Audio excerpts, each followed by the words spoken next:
चाहे कितनी ही गहरी यारी हो, ये तीन लोग धोखा अवश्य देते हैं। इन पर कभी विश्वास ना करें। जय श्री कृष्णा मित्रों, स्वागत है पुनः एक बार आप सभी का हमारे चैनल नवजीवन ज्ञान गंगा में। जो दर्शक हमारे चैनल पर नए मेहमान दर्शक बनकर के आए हैं, उनसे निवेदन है चैनल को सब्सक्राइब करें, वीडियो को लाइक करें और बेल आइकॉन ऑन अवश्य कर लें, जिससे नोटिफिकेशन सबसे पहले आपको मिल सके। सज्जनों, आज का वीडियो बड़ा ही रोचक होने वाला है और आपके जीवन में बहुत ही लाभकारी साबित होगा। आज की कहानी बहुत ही रोचक है, तो बिना समय गंवाए चलते हैं कहानी की ओर। आपसे निवेदन है वीडियो को बिना स्किप किए हुए अंत तक जरूर देखें। मित्रों, बहुत पुरानी बात है। एक गांव में एक गरीब ब्राह्मण रहता था। वो ब्राह्मण इतना गरीब था, वो अपने परिवार के लिए 2 समय का भोजन भी नहीं जुटा पाता था। एक दिन वो धन कमाने की इच्छा लेकर परदेश को चल पड़ा और जरूरतों की कुछ चीजें उसने अपने साथ में रख ली। चलते चलते जब वो एक जंगल के रास्ते से गुजर रहा था, तो उसे एक कुआं नजर आया। कुएं को देखते ही उसको प्यास भी लगने लगी। जब उस कुएं के पास जाकर उसने उसमें झांका, तो उस कुएं में एक शेर, एक सांप, एक बंदर और एक आदमी पड़ा था। ऊपर से एक मनुष्य को झांकता हुआ देखकर शेर कहने लगा, अरे भाई, तुम कौन हो? बड़े ही अच्छे समय पर आए हो। कृपा करके आप मुझे इस कुएं से बाहर खींच लो। कई दिनों से मैं इस कुएं में बंद हूं। मुझे बाहर निकालकर मुझ पर यह एहसान कर दो। प्रिय दर्शक बंधुओं, शेर की प्रार्थना सुनकर वो ब्राह्मण कहने लगा, हे सिंहराज, क्या तुम मुझे मूर्ख समझ रहे हो? यदि मैंने तुम्हें बाहर निकाला तो तुम मुझे मारकर खा नहीं जाओगे? तुम एक हिंसक पशु हो और स्वभाव से मेरे शत्रु हो। मैं भला तुम पर विश्वास कैसे कर सकता हूं? तब शेर कहने लगा, अरे भाई मनुष्य, मैं स्वयं मुसीबत का मारा हूं। मैं तुम्हें भला नुकसान क्यों पहुंचाऊंगा? तुम बेकार में मुझसे डर रहे हो। शेर के बार बार प्रार्थना करने पर उस गरीब ब्राह्मण को उस पर दया आ गई। सोचने लगा, आखिर परोपकार ही पुण्य का काम होता है। शेर कहने लगा, हे भाई, मैं तुमसे वादा करता हूं कि मैं तुम्हें किसी प्रकार का नुकसान नहीं पहुंचाऊंगा और सदा मैं तुम्हारा एहसानमंद रहूंगा। बहुत देर सोचने के बाद उस ब्राह्मण ने कुएं में रस्सी डालकर उस शेर को बाहर निकाल दिया। कुएं से बाहर निकलने के बाद शेर ने उस ब्राह्मण को धन्यवाद दिया और कहने लगा, हे भाई, मैं तुम्हारा ये उपकार कभी नहीं भूलूंगा। मैं पहाड़ के उस पार रहता हूं। कभी भी तुम पर मुसीबत आ जाए तो तुम मेरे पास चले आना। जितनी हो सकेगी मैं तुम्हारी मदद अवश्य करूंगा। इसके बाद कुएं के अंदर से एक बंदर की आवाज आती है। बंदर कहने लगा, हे भले सज्जन, मुझे भी इस कुएं से बाहर खींच लो। मैं भी तुम्हारा सदा रेडी रहूंगा। दर्शक बंधुओं, उस ब्राह्मण ने रस्सी डालकर उस बंदर को भी बाहर निकाल लिया। बंदर ने भी उसे अनेकों बार धन्यवाद दिया और कहा, मैं पहाड़ी के उस पार एक बगीचे में रहता हूं। कभी भी तुम्हें मेरी जरूरत पड़े तो तुम मेरे पास चले आना। मैं आपकी पूरी मदद करूंगा। इतना कहकर बंदर भी वहीं पर खड़ा हो गया। तभी उस कुएं के अंदर से एक सर्प ने आवाज लगाई, हे भले इंसान, जिस प्रकार तुमने शेर और बंदर को निकाला है, मुझे भी बाहर निकालकर मुझ पर एक उपकार कर दो। तब ब्राह्मण कहने लगा, ना बाबा ना, तुम तो एक सांप हो। यदि तुमने मुझे काट लिया तो खामखा मेरी मृत्यु हो जाएगी। सर्प कहने लगा, हे भाई, कैसी बातें करते हो? क्या कोई अपने मददगार को नुकसान पहुंचा सकता है? ब्राह्मण कहने लगा, हे सर्प, मैं तुम पर यकीन नहीं कर सकता। सर्प ने बार बार विनती की कि देखो, तुम मुझे निकाल लो, मैं आपको बिल्कुल भी नहीं काटूंगा। उस ब्राह्मण ने दया का अभाव दिखाते हुए उस सर्प को भी निकाल दिया। सर्प ने भी ब्राह्मण का खूब धन्यवाद किया। सर्प कहने लगा, हे भाई, यदि तुम्हें कभी किसी मुसीबत का सामना करना पड़े तो तुम मुझे याद कर लेना। मैं उसी क्षण तुम्हारे पास आकर तुम्हारी सहायता करूंगा। ब्राह्मण कहने लगा, ठीक है, यदि ऐसा समय आएगा तो मैं तुम्हें जरूर याद करूंगा। तभी कुएं के अंदर से एक आदमी की भी आवाज आती है। आदमी कहने लगा, अरे भाई, मुझे भी कुएं से बाहर निकाल लो। मैं तुम्हारा हमेशा रेडी रहूंगा। ब्राह्मण उस आदमी को निकालने के लिए कुएं में रस्सी डालता है तो सर्प ने कहा और शेर ने कहा कि तुम इस आदमी की सहायता मत करो, ये तुम्हारी बिरादरी का जरूर है, लेकिन ये बहुत बुरा आदमी है। बंदर ने भी सर्प और शेर की बात का समर्थन किया कि देखो भाई, अगर तुम इस आदमी की मदद करोगे तो तुम बहुत बड़ी मुसीबत में फंस जाओगे। ये आदमी बड़ा कृतज्ञ है, जो भी इसकी मदद करता है ये उसी की जड़ काटता है। इतना कहने के बाद शेर, बंदर और सर्प वहां से विदा लेकर के चले गए। उनके जाने के बाद वो आदमी गिड़गिड़ा करके बोला, अरे भाई, तुमने शेर, बंदर और सर्प की तो जान बचा ली, मेरे भी प्राण बचा लो, मैं तो तुम्हारी बिरादरी का हूँ। तब ब्राह्मण कहने लगा, हे भाई, तुम्हारी निंदा तो ये जानवर भी कर रहे हैं, इससे लगता है कि तुम एक अच्छे आदमी नहीं हो, मैं तुम्हारी कोई मदद नहीं करूंगा। वो आदमी कहने लगा, अरे भाई, तुम उन जानवरों की बातों में ना आओ और मेरी मदद कर मुझे इस कुएं से बाहर निकाल लो। दर्शक बंधुओं, वो आदमी बहुत रोया, चिल्लाया, गिड़गिड़ाया और हाथ जोड़ करके कहने लगा, हे ब्राह्मण देवता, आप मेरी सहायता करो और मेरे प्राण बचा लो। तब ब्राह्मण को उस पर दया आ गई। ब्राह्मण ने सोचा, चलो कोई बात नहीं, इसे भी निकाल देते हैं। ब्राह्मण ने उस आदमी को भी कुएं से निकाल दिया। उस आदमी ने उस ब्राह्मण को बहुत बहुत धन्यवाद दिया और कहने लगा, हे बंधु, तुमने जो मुझ पर उपकार किया है उसे मैं 7 जन्मों तक नहीं भूलूंगा। तो ब्राह्मण कहने लगा, अरे भाई, इसमें उपकार जैसी क्या बात है, इंसान ही इंसान के काम आता है, लेकिन तुम कौन हो? तब वो आदमी अपना परिचय देता है और कहता है, हे भाई, मैं एक गरीब सुनार हूँ, पास ही के शहर रतन नगर में मैं रहता हूँ, कभी भी मेरे योग्य कोई सेवा हो तो तुम मेरे घर जरूर पधारना। इतना कहने के बाद वो भी चला गया। उस आदमी के जाने के बाद उस ब्राह्मण ने झोले से लोटा निकाला और उसी कुएं से पानी भर करके पी लिया और आगे के लिए चल पड़ा। काफी देर चलने के बाद फिर वो एक नगर में पहुंच गया। वो शहर में पहुंच तो गया, लेकिन अब उसे एक नौकरी की तलाश थी। वो घर से बड़ा गरीब था। वो ब्राह्मण एक सेठ की दुकान पर पहुंचा और सेठ से विनती की कि आप मुझे कोई काम दे सकते हो, मैं पूरी मेहनत और ईमानदारी के साथ आपका काम करूंगा। तब सेठ कहने लगा, मुझे माफ करना, मेरे पास कोई खाली जगह नहीं है, कहीं दूसरी जगह जाकर के देख लो।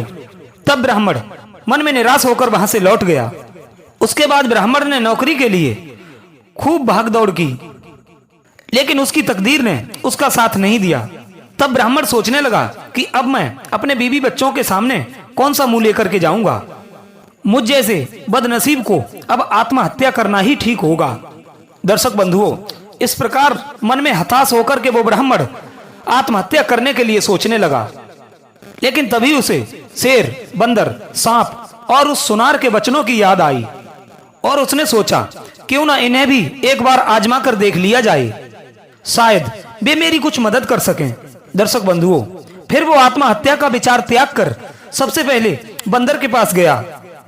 बंदर ने दिल खोलकर उसका स्वागत किया और वृक्ष से तोड़कर खूब मीठे मीठे फल खिलाए। बंदर ने कहा, आप कभी भी मेरे घर चले आना, यहाँ हमेशा आपका स्वागत होगा। ब्राह्मण ने कहा, हे बंदर भाई, मैं बन के राजा शेर से मिलना चाहता हूँ, क्या तुम मुझे उसका पता बता सकते हो? तब बंदर कहने लगा, हाँ हाँ, क्यों नहीं, तुम उस पहाड़ी के नीचे चले जाओ, पहाड़ी के उस पार सबसे पहले तुम्हें उसी सिंहराज की ही गुफा मिलेगी। उसके बाद ब्राह्मण वहां से चला गया और शेर की गुफा के पास पहुंचा। जब ब्राह्मण शेर के पास पहुंचा तो शेर खुशी से उसका स्वागत करने के लिए आगे आ गया और कहने लगा, हे मित्र, तुम्हें देखकर मुझे बहुत प्रसन्नता हुई, बोलो मैं तुम्हारी क्या सहायता कर सकता हूँ? तब ब्राह्मण कहने लगा, हे भाई, मैं बहुत गरीब हूँ, अगर मुझे कहीं से थोड़ा धन मिल जाए तो मैं अपने घर वापस लौट जाऊं, अन्यथा मेरे लिए खुदकुशी करने के अलावा दूसरा कोई रास्ता नहीं है। शेर कहने लगा, इतने निराश ना हो मित्र, तुम थोड़ी देर यहीं ठहरो, मैं अभी आता हूँ। इतना कहने के बाद वो शेर अपनी गुफा में चला गया। जब शेर उस गुफा से बाहर निकला तो उसके मुंह में सोने का सुंदर रतन जड़ित हार था। वो शेर ने उस हार को ब्राह्मण को दे दिया और बोला, लो मित्र, इस हार को बेचकर तुम्हें अच्छे पैसे मिल जाएंगे और तुम्हारी सारी गरीबी दूर हो जाएगी। शेर से वो हार लेकर ब्राह्मण ने उसे अनेकों धन्यवाद दिए और कहा, हे मित्र, सचमुच तुमने अपना वचन निभाया। इतना कहने के बाद ब्राह्मण ने हार उठाया और शेर से विदा ली और रतन नगर को लौट आया। वापस लौटते हुए ब्राह्मण का मन खुशी से फूला नहीं समा रहा था। आखिरकार उसकी यात्रा सफल हो गई थी। इस हार को अच्छे दामों में बेचकर मैं घर लौट जाऊंगा। मुझे वापस घर आया देखकर मेरे बीवी और मेरे बच्चे बहुत खुश होंगे। हार की बिक्री से हमें खूब सारा धन मिल जाएगा और हम खुशी खुशी से अपने दिन बिताएंगे। इधर ब्राह्मण सोचता हुआ जा रहा था। अंत में सोचने लगा कि मैं इस हार को बेचूं तो कहां बेचूं। सज्जनों, अचानक उसे उस सुनार की याद आई जिसे उसने कुएं से निकाला था। सोचने लगा, मैंने उस सुनार की जान बचाई थी, वो मेरी इस हार के लिए सहायता अवश्य करेगा। दर्शक बंधुओं, ब्राह्मण ने उस सुनार की मदद लेने का निश्चय किया और रतन नगर जाकर सीधा सुनार के घर पहुंच गया। सुनार ने उसे देखा तो दिल बाग बाग हो गया। कहने लगा, आओ मित्र, कैसे आना हुआ। ब्राह्मण कहने लगा, मैं तुम्हारे पास एक जरूरी काम से आया हूं। तो सुनार कहने लगा, हाँ मित्र कहिए, मैं तुम्हारे किस काम आ सकता हूं। तो ब्राह्मण कहने लगा, हे भाई, मेरे पास एक हार है, मैं चाहता हूं तुम उसे अच्छे दामों में बिकवा दो। इतना कहने के बाद उस ब्राह्मण ने अपनी जेब से हार निकालकर उस सुनार को थमा दिया। हार देखकर वो सुनार सोचने लगा कि ये हार इस ब्राह्मण के पास कहां से आया। ये हार तो राजकुमार का है जो शिकार पर जाने के बाद आज तक वापस नहीं लौटे, और ये हार मैंने ही उस राजकुमार को बनाकर दिया था। सुनार सोचने लगा कि राजा ने इस बात की घोषणा कर रखी है कि जो कोई मेरे पुत्र का पता बताएगा तो मैं उसे बहुत सारा इनाम दूंगा। सुनार के मन में राजा द्वारा घोषित इनाम का लोभ जाग गया। अगले ही पल वो अपनत्व जताता हुआ बोला, हे मित्र, मैं तुम्हारी सहायता अवश्य करूंगा, लेकिन इस बारे में मैं किसी अच्छे जौहरी से राय लेना उचित समझता हूं ताकि तुम्हें अच्छे पैसे मिल सकें। इतना कहकर सुनार ने वो हार लेकर अपनी जेब में रख लिया और फिर बाहर जाने के लिए तैयार होने लगा और उससे कहा कि तुम कुछ देर तक यहीं ठहर कर आराम करो, मैं तब तक जौहरी से मिलकर आता हूँ। ब्राह्मण कहने लगा, ठीक है, मैं यहीं बैठता हूँ। फिर सुनार अपनी पत्नी को बुलाकर बोला कि तुम ब्राह्मण देवता की मेहमान नवाजी करो और इन्हें सुंदर सुंदर भोजन बनाकर खिलाओ, जरा मैं बाहर होकर आता हूँ। इतना कहकर सुनार घर से चला गया और सीधा राज दरबार में पहुंचा। राजा को प्रणाम करते हुए बोला, हे महाराज, मैं आपसे एक विशेष काम से मिलने आया हूँ। तब सुनार राजा को हार सौंपते हुए बोला, ये वही हार है जिसे राजकुमार के लिए स्वयं मैंने अपने हाथों से बनाया था। एक आदमी इसे बेचने की नियत से मेरे पास आया है।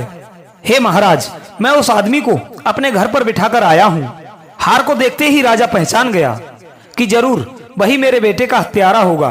राजा क्रोध में आग बबूला हो गया और कहने लगा, कौन है वो शैतान जिसने मेरे बेटे की हत्या कर उसका ये हार चुराया है। तब सुनार कहता है, हे राजन, वो एक गरीब ब्राह्मण है, वो अभी मेरे घर पर ही बैठा है।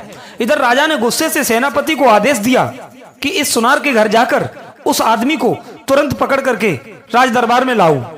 दर्शक बंधुओं, सेनापति ने तुरंत कुछ सैनिकों को साथ ले जाकर सुनार के घर से उस ब्राह्मण को पकड़ लिया और राजा के दरबार में पेश कर दिया। राजा ने आदेश दिया, ये दरिंदा हमारे राजकुमार का कातिल है, इसे तुरंत कारावास में डाल दिया जाए। राजा के सिपाहियों ने ब्राह्मण को ले जाकर उसे कारावास में डाल दिया। जब सैनिक जाने लगे तो ब्राह्मण कातर सुर में बोला, आखिर मुझे राजकुमार का कातिल क्यों ठहराया जा रहा है? मैं तो निर्दोष हूँ। तब सिपाही लोग कहने लगे, अगर तुमने राजकुमार की हत्या नहीं की है तो राजकुमार का हार तुम्हारे पास कैसे आया? जिस सुनार को तुम वो हार बेचना चाहते हो, वो हार उसी सुनार ने राजकुमार को बना करके दिया था। इस समय तुम पकड़ में आ गए हो, अब तुम नहीं बच सकते। कुछ दिन बाद राजा तुम्हें फांसी की सजा दे देंगे। इतना कहने के बाद सैनिक वहां से चले गए। दर्शक बंधुओं, सैनिकों के जाने के बाद ब्राह्मण सोचने लगा कि सुनार ने तो मुझे बहुत बड़ी मुश्किल में फंसा दिया है, अब मैं क्या करूं? इस नगर में तो मेरा कोई मददगार भी नहीं है। हे प्रभु, मेरी रक्षा करना। अगर मुझे फांसी हो गई तो मेरे बीवी और बच्चों का क्या होगा? दर्शक बंधुओं, तभी अचानक उस ब्राह्मण को उस सर्प की बात याद आ गई।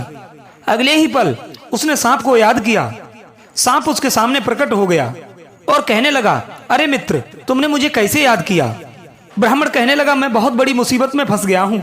राजा ने मुझे जबरदस्ती जेल में डाल दिया है और एक ऐसे अपराध की सजा सुना दी है जो मैंने नहीं किया है। तब सांप कहने लगा, ऐसा क्यों हुआ? तब ब्राह्मण ने शेर से वो हार लेकर और गिरफ्तार होने तक का सारा किस्सा उस सांप को सुना डाला। और करुण स्वर में बोला, हे मित्र, अब तुम मुझे किसी भी प्रकार बचा लो। तुमने मुझसे कहा था कि मुसीबत के समय तुम मेरे काम आओगे। अब तो मेरी जान पर बनाई है, मेरे लिए इससे बड़ी मुसीबत भला और क्या होगी। तब सर्प कहने लगा, हे मित्र, मैंने तुमसे पहले ही कहा था कि उस कृतज्ञ आदमी की सहायता मत करो, वो तुम्हारे लिए मुसीबत बन सकता है। कहते हैं जो धन का अत्यंत लालची हो, पूर्व का बैरी हो, अनेक स्त्री पुरुषों में मन लगाने वाला हो, चाहे स्त्री हो या पुरुष हो, इनसे चाहे कितनी ही गहरी यारी हो, ये तीन लोग हमेशा धोखा देते हैं। इन लोगों पर कभी भी आंखें मूंद कर विश्वास नहीं करना चाहिए। सर्प कहने लगा, यदि तुमने मुझे याद किया है तो मैं तुम्हारी सहायता अवश्य करूंगा। मुझे एक उपाय सूझा है, मैं चुपके से महारानी के कमरे में जाकर उन्हें डस लेता हूँ। मेरे जहर से महारानी बेहोश हो जाएगी, फिर चाहे कोई कितना ही प्रयत्न कर ले, बेहोश में नहीं आ सकती। मेरे जहर का असर तब तक रहेगा जब तक तुम अपने हाथ से उसके माथे को नहीं छुओगे। तुम जैसे ही महारानी का माथा छुओगे, वो होश में आ जाएगी और राजा खुश होकर तुम्हें छोड़ देगा। राजा अपनी रानी से बहुत प्यार करता है, वो उसे जिंदा रखने के लिए कुछ भी कर सकता है। दर्शक बंधुओं, फिर सांप जेल की कोठरी से निकलकर रानी के कक्ष में पहुंच गया और अगले ही पल उसने रानी को डस लिया। रानी तुरंत उठ बैठी और चिल्ला पड़ी। सांप खिड़की के रास्ते से उन्हें डसकर चला गया। इधर महारानी चीखती हुई कच्छ में बेहोश होकर गिर पड़ी। राजा के सारे नौकर चाकर, सेवक सेविकाएं महारानी को बेहोश होकर गिरता हुआ देख भाग खड़े हुए। रानी ने बता दिया कि मुझे सर्प ने काट लिया है। प्रिय मित्रों, तुरंत राजा को सूचित किया गया कि रानी को एक जहरीले सांप ने डस लिया है और महारानी बेहोश हो गई हैं। जल्दी ही उनके उपचार की व्यवस्था कीजिए। राजा ने तुरंत एक सेवक को बुलाकर राजवैद्य को बुलवाया और राजवैद्य से राजा ने कहा, हे वैद्यराज, मेरी रानी को बचा लीजिए, इसे किसी सर्प ने डस लिया है। यदि मेरी रानी को कुछ हो गया तो मैं भी जीवित नहीं रहूंगा। प्रिय मित्रों, वैद्यराज ने रानी का निरीक्षण किया। वैद्यराज ने रानी को कई प्रकार की औषधियां दी, लेकिन उनकी बेहोशी नहीं टूटी। तब वैद्यराज ने निराश होकर कहा, हे महाराज, महारानी जी का उपचार अब मुझसे संभव नहीं हो सकता। महाराज, जिस सांप ने इन्हें डसा है वो बहुत ही जहरीला है, इसमें मेरी कोई भी औषधि काम नहीं कर रही है। तब वैद्यराज ने राजा को दिलासा देते हुए कहा, निराश मत होइए, अभी वक्त है, आप किसी अन्य वैद्य हकीम को बुलवा लीजिए, शायद उनके पास कोई ऐसी दवा हो जिससे रानी ठीक हो जाए। दर्शकों, अगले ही पल राजा ने मंत्री को आदेश दिया, हे महामंत्री, फौरन ये ऐलान करवा दो, जो भी महारानी का उपचार कर उन्हें ठीक करेगा उसे मुंह मांगा इनाम दिया जाएगा। राजा ने तुरंत पूरे राज्य में इस बात की घोषणा करवा दी। राजा के आदेश का ऐलान होते ही कई वैद्य हकीम आए।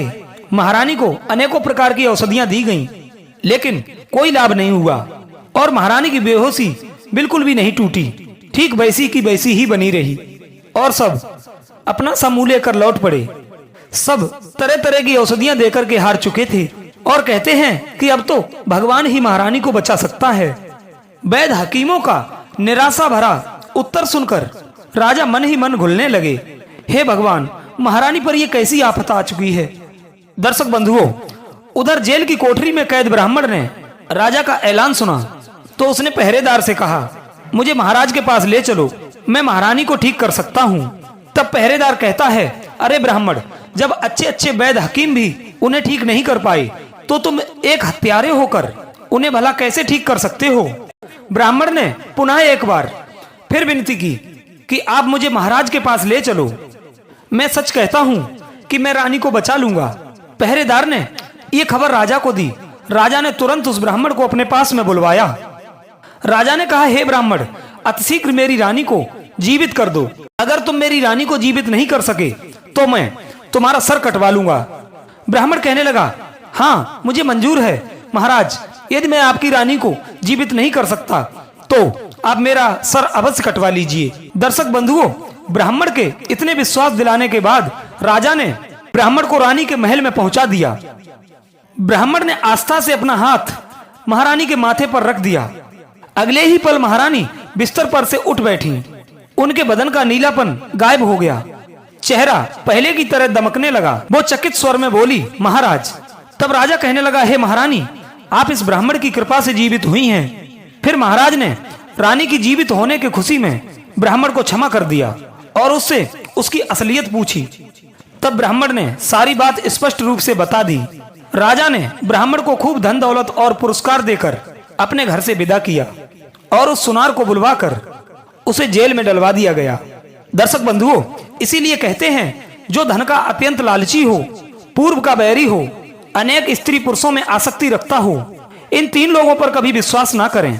ये जीवन में कभी भी धोखा दे सकते हैं और ये लोग भविष्य में कभी भी अपने नहीं हो सकते। मित्रों, मैं उम्मीद करता हूं कि ये वीडियो जरूर आपको पसंद आया होगा। तो चलिए मिलते हैं आपसे एक अगली कहानी में एक नए वीडियो के साथ। आप सभी का बहुत बहुत धन्यवाद। जय श्री कृष्णा।